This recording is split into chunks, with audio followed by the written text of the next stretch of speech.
Hello mga Lods! Ito na naman si Inday Bagat, ang iyong open-minded vlog. And for today's video, pag-usapan natin ang mga iiwasan mo. Ay, hindi pala mga, iisa pa lang. Or pinaka main na dapat mong iwasan pag kayo po ay nag-plok-plok-plok-plokan. So ito po ay pinaka-importante sa lahat na hindi nyo gagawin mga dodong, no? Kasi maano to siya. Ito pa yung pinaka ano ba sa mga babae ba, no?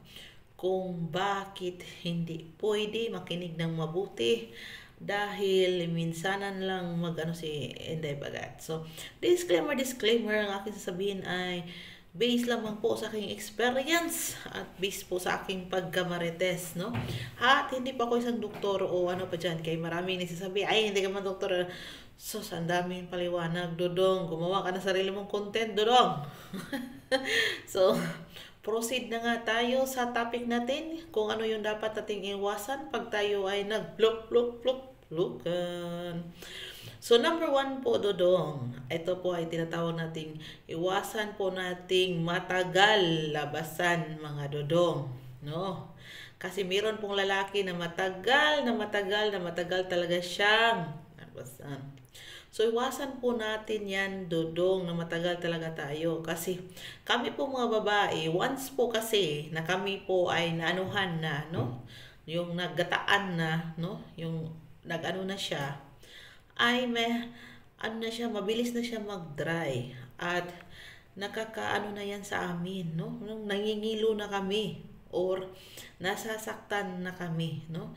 So sa labas masok diyan, no?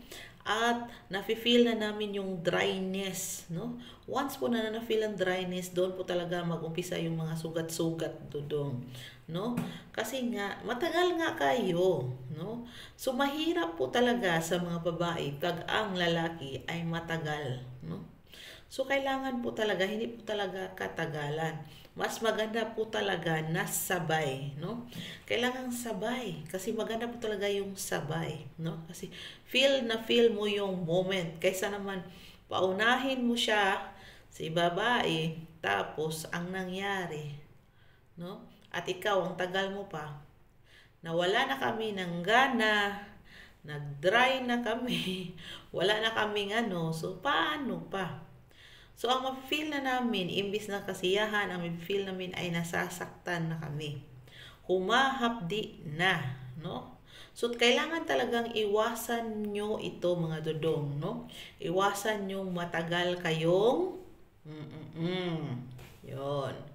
Kailangan talaga sabay na sabay. Huwag po yung paunahin mo si ano, paunahin mo ako, ganun. Pwede mo naman paunahin ang babae pag marunong kang umapas. Ang sabi, Tagalog ng apas. Kaya mong habulin, no? Nakatagalog, nakabisaya lagi. Yung kaya mo siyang habulin, hindi yung kailangan pa na ilang minuto bago mo siya mahabol. Mahirap yun. Mahirap po yan sa aming mga babae, no?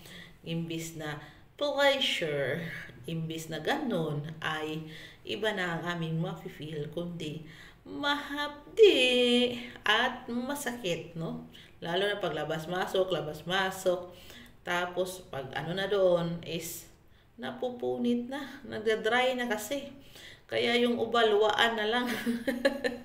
Oy, you remember that day, nagiluwaan ke.